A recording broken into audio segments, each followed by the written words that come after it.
بسم اللہ الرحمن الرحیم۔ مرحوم ریڈ لائن کے ایریا سے میں گزر رہا تھا تو مجھے یاد آیا کہ ابھی یہاں پہ جو ریڈ لائن کا کانٹریکٹر تھا سالوں بعد اس کو تبدیل کر دیا گیا اور اس کی جگہ ایک اور بڑے کانٹریکٹر کو لیا ہے، اور لوگوں میں بھی اب وہ معصوم لوگ ہیں بیچارے، وہ ایسی اس مصیبت میں پھنسے ہوئے ہیں، ان کو کوئی ایک ٹوٹی پھوٹی مری اور جعلی روشنی کی کرن بھی جو روشنی کی کرن لگتی ہے۔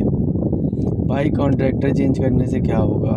آپ کی گورننس ہی ٹھیک نہیں ہے۔ آپ مجھے یہ بتائیں نا کہ جب کراچی کے لوگوں کی الیکٹڈ گورنمنٹ تھی، جیسے نعمت اللہ خان صاحب ہو گئے یا مصطفیٰ کمال ہو گئے، تو ایسا کون سا پروجیکٹ تھا جو اتنی ڈیلے کے بعد کانٹریکٹر چینج ہو کے ہوتا تھا، اور کون سا پروجیکٹ ایسا نہیں تھا جس میں اسی طرح کے کانٹریکٹر پرفارم کرتے تھے؟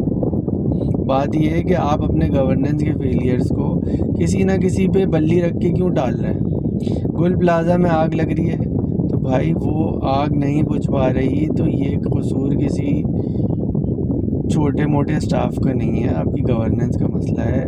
اگر ریڈ لائن اتنے عرصے سے ڈیلے تھی اور اب آپ کے اوپر پبلک پریشر آ گیا تو آپ نے کانٹریکٹر چینج کر دیا۔ بھائی آپ ایڈمنسٹریٹر چینج کرو نا۔ آپ کہو کہ جی ہماری گورنمنٹ میں جو لوگ بیٹھے ہوئے ہیں، جو کراچی کو چلانے کی بات کر رہے ہیں، جو بلدیات کے وزیر ہیں، جو بلدیات کے اندر لوگ بیٹھے ہوئے ہیں، جو بلدیات کے میئر ہیں، وہ کیا کر رہے ہیں؟ اچھا آپ یہ کہیں گے کہ بھائی وہ ان کی تو جورسڈکشن ہی نہیں ہے، یہ تو بھائی کراچی کی جورسڈکشن کراچی سے لے کے آپ نے پروونشل اسمبلی کو کس نے دی؟ انہی سب کی پارٹی نے دی نا۔ تو یہ اس کا مسئلہ نہیں ہے کہ کون سا کانٹریکٹر پہلے تھا اور کون سا نیا آ گیا، مسئلہ اس کا ہے کہ کون سی گورننگ باڈی میں بیٹھے ہوئے لوگ پہلے تھے اور کون سے نئے آ گئے، وہ ابھی کے ابھی ویسے کے ویسے ہی ہیں۔ تو خواہ مخواہ میں اس قسم کی باتیں کرنا جو ہے وہ لوگوں کو بیوقوف بنانے کے مترادف ہے۔ اگر کام کرنا ہوتا تو پچھلا کانٹریکٹر بھی کر دیتا۔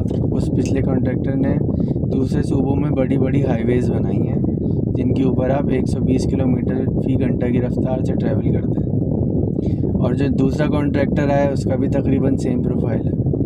تو کیا فرق پڑے گا ایک کانٹریکٹر جانے اور دوسرا آنے سے؟ یہ سمجھائیں۔ اور اتنے عرصے کے بعد اگر آپ نے کانٹریکٹر چینج کیا ہے تو آپ یہ کیا کوئی شادی کا رشتہ تھا جس کو ٹائم دے رہے تھے کہ نہیں بھائی تم لوگ ساتھ رہ کے دوبارہ دیکھ لو، بالآخر نہیں رہ پائے تو طلاق دے دی؟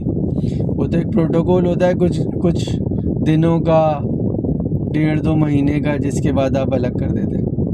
تو اب یہ چینج کرنے کا کیا مطلب ہے؟ اور اس ڈیسیجن کو جس نے اتنا ڈیلے کر کے لیا، اس پوری گورننس اسٹرکچر وزراء بلدیات کو کون چینج کرے؟